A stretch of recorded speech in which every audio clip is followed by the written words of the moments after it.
Isang maganda at mapagpala na naman po sa inyong lahat at andito na naman po kami, ang Yes Ministry ng Oasis of Love. Isa sa mga mag-lead ng mga readings natin para sa Sunday ngayon. Nais po namin na samahan niyo po kami sa paghimay ng salita ng Diyos. Bago po tayo magsimula, pangungunahan po tayo ni Sister Tina para sa ating pangungad ng banal.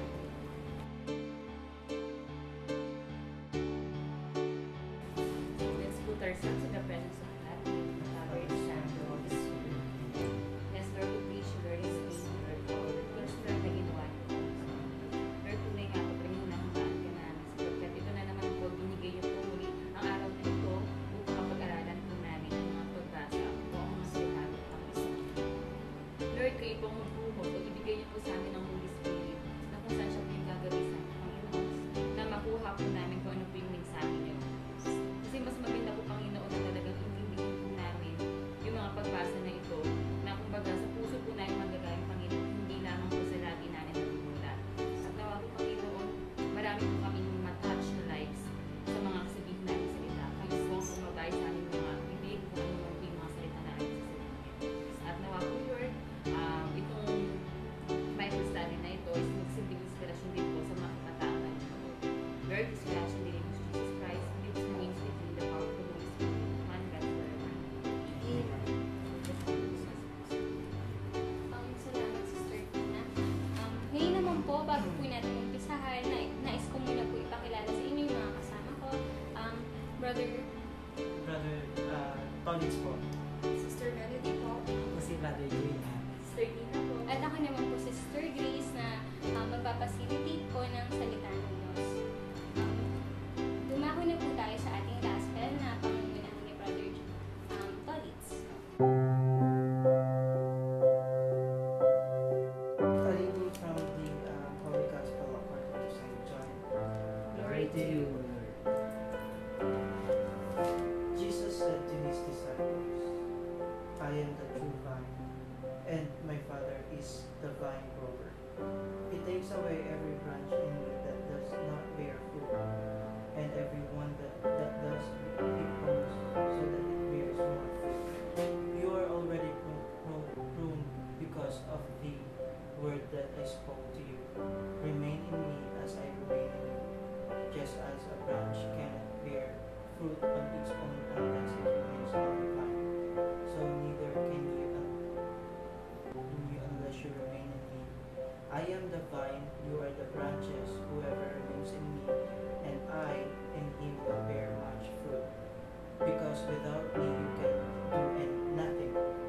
Anyone who does not remain in me will be thrown out like a branch and wither. People will gather them and throw them into a fire, and they will be burned. If you remain in me, and my words remain in you, ask for whatever you want, and it will be done for you.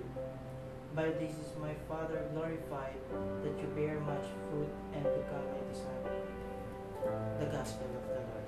Praise you, Lord Jesus Christ. Okay, brothers and sisters, dadako na tayo sa ating gospel. Sa verse 1, sino daw po dito yung tinutukoy na puno ng ubas? At sino naman po ang tagapangalaga sa kanya? Si Jesus ang tinutukoy na tunay na puno ng ubas at ang kanyang ama naman ang tagapag-alaga sa kanya. Sa verse 2 naman, brothers and sisters, ano daw po yung inaalis sa sanga at bakit? Inaalis niya ang bawat sangang hindi nagbubunga, at kanya naman pinuputulan at nililinis ang bawat sangang nagbubunga upang magbunga pa ng lalong sala. Sa verse 3 naman, nalilinis daw po ito sa pamamagitan nito. Sa pamamagitan ng mga sinabi ni Jesus sa kanila.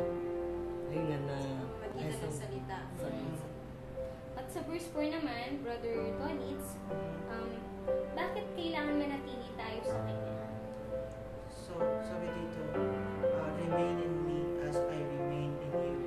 Parang nalilunod siya sa atin. At ano daw po yung hindi ibubunga ng sanga?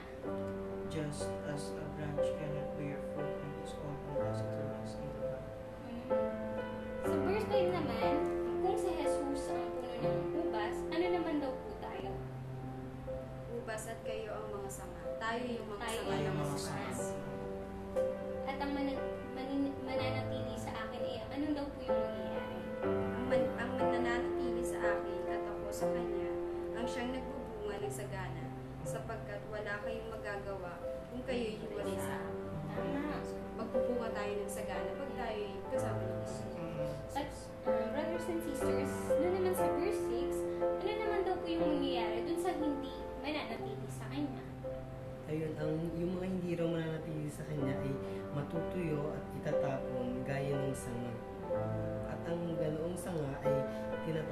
inihanga sa apoy at sinusubo. Nawawala ng saysay yung mga sanga na natutuyo. Hindi na nanatili sa Parang kulang. Yung mga, wala na. wala nang pakinabang. Wala Wala nang nang pakinabang. Doon naman sa verse 7, kung nananatili ako sa inyo at nananatili yung salita ko, ano daw po yung mangyayari? Sabi dito, ask for whatever you want and it will be done for you. So, pwede kang humiling. Humiling ng Humingi. kahit At yun ay Kung nasa iyo matutupad. yung salita niya. Mm. Mm. Sino daw po yung napakarangal dito sa verse 8? Napaparangal. Sino daw po yung napapangaral? God the Father. Bakit daw po?